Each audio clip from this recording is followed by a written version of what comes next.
With only 23 days left in 2022, those in the mainstream media who are in charge of keeping the truth from you have kind of let their guard down a little bit. They're starting to phone it in, and they've slipped up. In today's video, I'm going to show you something that they accidentally released that they don't want you to know.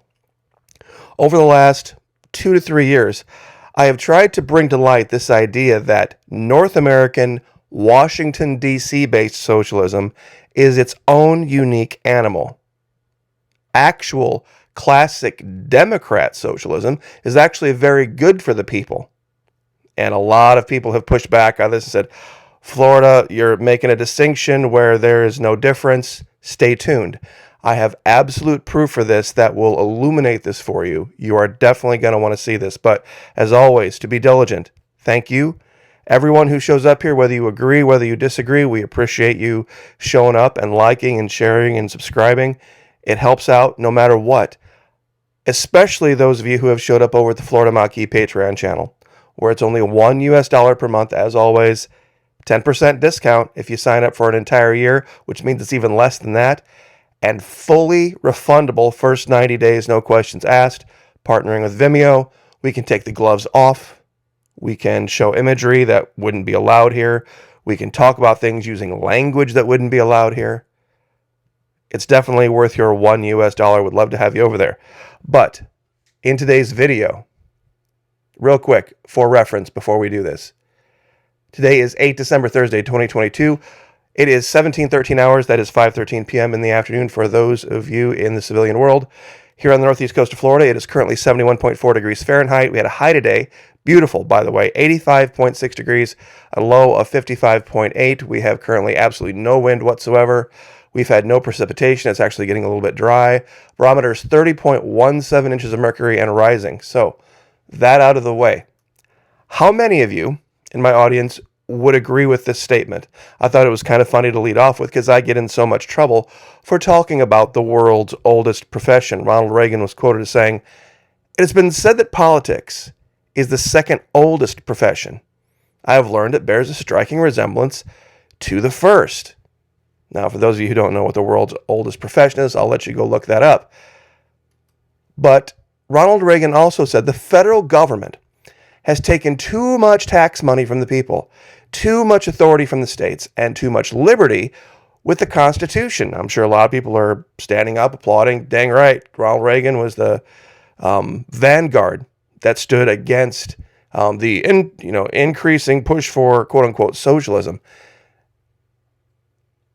It was a very different thing to say socialism in his era than what it means now. He wouldn't recognize it now. Case in point, believe it or not, there are members of quote-unquote the squad, the socialist squad, that actually stood with Joe Biden when he interfered in the most recent rail union strike. And he forced the workers back to work, just like Reagan did way back in the 80s. Fired all those air controllers and put them back to work. You see, that would have been expected of a conservative, right-wing Republican president. Why did AOC and others in the squad vote with Joe Biden? Vote to put the rail workers back to work against their wishes. Why didn't they, in true socialist nature, stand with them? You see, it has to do with something that is required for North American socialism. North American socialism, meaning tax the rich socialism, that finances itself on the backs of the government, requires you to always be in love with big government. It requires you to do, if your party is in charge, that you do whatever they say. They believe all goodness, righteousness, and truth comes from the government, from the federal top-down government. That is not the case in classic Democrat socialism. In classic democratic socialism, you are just as suspicious of big business as you are big government, as you are big church, as you are big anything. Case in point, in Venezuela, They sell oil to finance the government. The only thing the government does is get that money. And then that money gets distributed down through, believe it or not, Venezuela has states. They have different separate states, and local authorities do with that money what they see fit. Because all of that oil equally belongs to everybody else. That's why so many of these states down here are that use oil to finance their countries are socialists. Because you cannot have corporate profit getting in the way. You cannot do that. So you would have thought for sure AOC would have said, "Oh, Joe Biden, this is horrible. You can't use this Railway Labor Act of antiquated 1926 to this is impossible." Well, guess what? You see, the squad has branched out from 4 to 6. And here is the article proving this. AOC, Cori Bush, anger fellow socialists by voting yes on railroad worker deal. We disagree and are disappointed, Democrat Socialists of America says. The Democrat Socialists of America slamming longtime members Representative Alexandria Ocasio-Cortez, Democrat New York, and Representative Cori Bush, Democrat of Missouri, after they voted to enforce a contract on railroad workers to thwart a national rail strike. Quote, Biden and his administration sold out workers when they imposed this terrible contract on railroad workers through the antiquated Railway Labor Act. I could have literally written this a week ago. In fact, I think I used those exact words in the Patreon video. This antiquated Railway Labor Act that gives government too much power over the people. DSA said in a press release, quote, we disagree and are disappointed with the decision of DSA members Representative Cortez and Bush to needlessly vote to enforce the tentative agreement. President Biden signed into law on Friday the legislation that he said averted, quote unquote, what could have been a real disaster. Now, here's the quote-unquote disaster, the horrible thing. Those of you who are whining about the rail unions and how they were forced into this. The newly enacted law codifies a July deal by rail unions and the Biden administration that would raise workers' pay by 24% over a 5-year period from 2020 to 2024. Now think about that. 24%, 2 of those years have already passed, including an immediate payout on average of $11,000.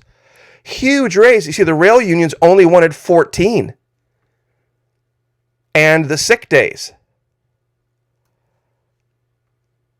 That's the real thing that they don't tell you about. Biden said, okay, look, we're going to not give you the sick days, but we're going to give you 24%. The agreement passed by Congress was approved by 8 to 12 transportation unions involved in negotiation, 4 dissenting unions, 100,000 rail workers, insufficient paid sick leave time. I'm sure a lot of people are wondering about this. How can this possibly be? There's another article here from internationalviewpoint.org that goes through all the deals of this. 5 of the 6 members of quote unquote the squad, 5 of the 6 members voted with the majority to impose the contract, with only squad member Rashida Tlaib, I hope I'm saying that name right, voting against. AOC, Cori Bush, and Jamal Brown are members of the Democrat Socialists of America. You see, there's a really, really good reason why this was passed. And this is a history article, Why Congress Can Intervene in Some Union Negotiations. A century-old law gives the federal government the right to intervene in certain labor disputes.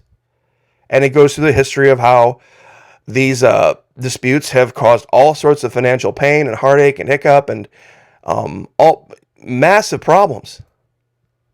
But it boils really down to this dress she wore. Tax the rich. You see, the basis of North American socialism is predicated on financing everything on the wealth of those at the top. Meaning literally destroying any reason to want to succeed, or redefining what success is. The poorer you are, the more successful you are, a ridiculous story like this. It's a very, very strange thing that other Democrat socialists don't get around the world. That how North American socialists, Washington, D.C. socialists, the Democrat Party, North American Democrat Party, whatever you want to call them, how much they love big government. How much they love their party, that when they're in charge, that government can do no wrong. It is entirely antithetical to classic Democrat socialism. The right wing, believe it or not, the right wing in South America in classic times, laissez-faire, were referred to as liberals. Hence, the party of the leader of Brazil is called literally the initials are PL, Partido Liberal. Even though he's the conservative, the laissez-faire liberal, let business do whatever business wants to do, hire Bolsonaro type of idea is what classic liberalism is. Conservatism means less government, but it also means we are more interested in creating an environment that is better for everyone, not just those at the top. We don't want Elon Musk's. We don't want Bill Gates. We don't want Jeff Bezos. We don't want any type of billionaires. We don't want those people. That's why those people end up being in love with the Democrat socialists in Washington, D.C. And they hate the ones down here. Because down here, it's about one man, one vote. They hate big government. They hate big church. They hate big business. Because it's all predicated on concentrating wealth in the hands of a few. Whereas classic Democrat socialism is about spreading it around. It's a much more biblical that way. So this idea of her, voting on behalf of D.C. against a labor union makes perfect sense to me because of this screwed up, I just don't know a better term to use other than that, version that they've created of what democratic socialism is supposed to be about. Classic Democrat socialists would have never in a million years voted for big government to step in to a negotiation between labor unions and the big corporation. They would never have done it. They would have never done it just on principle. They would have voted present. They wouldn't have voted one way or the other, but 5 of the 6. Ayanna Pressley, I think Ilhan Omar. Ilhan Omar was the only one that understood what the role of a classic Democrat socialist is to always stand with the people. Whereas the rest of these Democrats have it in their screwed up mind that it's their job always to stand with government as long as their party is in charge. It's bizarre. It's absolutely bizarre, and it just shows they don't understand the very fundamental concepts of who they are or what they believe, but they're children. You have to remember something. When she came into power in New York, what is it? New York 14? This was a bartender girl in her 20s. Sometimes we have to understand that. We're dealing largely with children here whose life experience is limited to high school, maybe a few years of college, and a couple of years in the real world. That's their grand total life's experience before they get elected to these positions. Now, I'm not trying to excuse anything, but the idea that any of them could understand history or understand what the meaning of Democrat socialism is, or what Ronald Reagan stood for, or what the Democrats represented even 75 years ago, their party, is just, I think it's a fool's errand to expect that. But that goes into an entirely different argument of who should be allowed to be a representative. because they're proving this, that they don't understand it. I think it's why you see when Washington, D.C., especially when it was under Obama, and even now under Biden, when they go after Nicolas Maduro for fraudulent elections or being a narco trafficker or anything like that, why you don't see any of them standing up and pushing back. Why it's always unanimous. Even under Trump, it was the same thing. When they decided they wanted to put Guaido in, random guy named Juan, why you never saw a single Democrat, not a single Democrat in Washington, D.C., stand up and push back against Trump or Obama or now Biden. You never saw it because they don't understand it. It's beyond them. So anyway, I will leave it there. But this is proof. This is absolute proof. Class unity. Democrat Socialist of America, class unity calls for the expulsion of Ocasio-Cortez, Bush, and Bowman from the Democrat Socialists of America for their vote to impose a contract on railroad workers. This should say it all. Right here. The Democrat Socialists of America want to kick out Cortez, Bush, and Bowman. Ask why. Ask why they would do that. Quote, it continues, it just gets even better. The representatives have turned their backs on the movement that brought them to office. The black mark they have left on the name of socialism will be a liability for American socialists. Well into the future, we condemn the traitorous actions of these representatives and call for their immediate censure and expulsion from the Democrat Socialists of America. And I'm sure she's dumbfounded. I'm sure she's absolutely dumbfounded. And she's wondering, wait a minute, doesn't a good socialist do everything that the government person in charge of? I'm sure that's what she's probably trying to ask herself. Government should always be right in socialism. And so this is what the president wanted to do. And we always follow the leader of the Democrat Party because the Democrats are good for. So she doesn't get it. She still doesn't get it. She calls herself a socialist and she has no idea what socialism even means. She can wear the dress. And the reason I led off with the first statement from Reagan is I think this dress and this picture juxtaposes that quote. Because you're looking at politicians. One with a shirt line down to her waist and a slit to the sky, and another one with a giant, huge slogan slapped across her rear end. And what was the first quote? It's been said that politics is the second oldest profession. I have learned it bears a striking resemblance to the first. I mean, you just don't get more appropriate than that.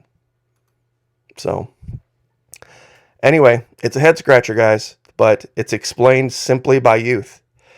Youth and lack of education, lack of an understanding of history, lack of the basic fundamental precepts of what they even believe, and what their long-term goals are.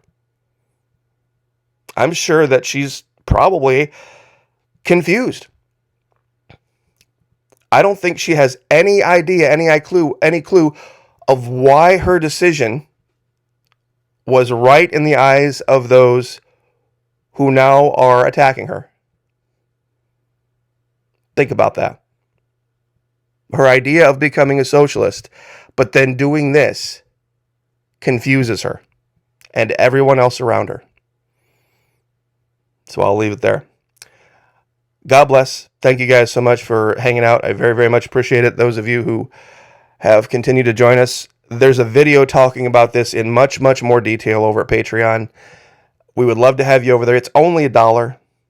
It's only $1 per month. And believe me, if I have 131,000 subscribers on YouTube, if even single-digit percentage of those would sign up, we wouldn't have to worry about YouTube or its censors. But we're not even there yet, to give you an idea. So Would love to have you just for the buck. It could make a giant difference. God bless. Like, share, subscribe, and we'll see you guys next time.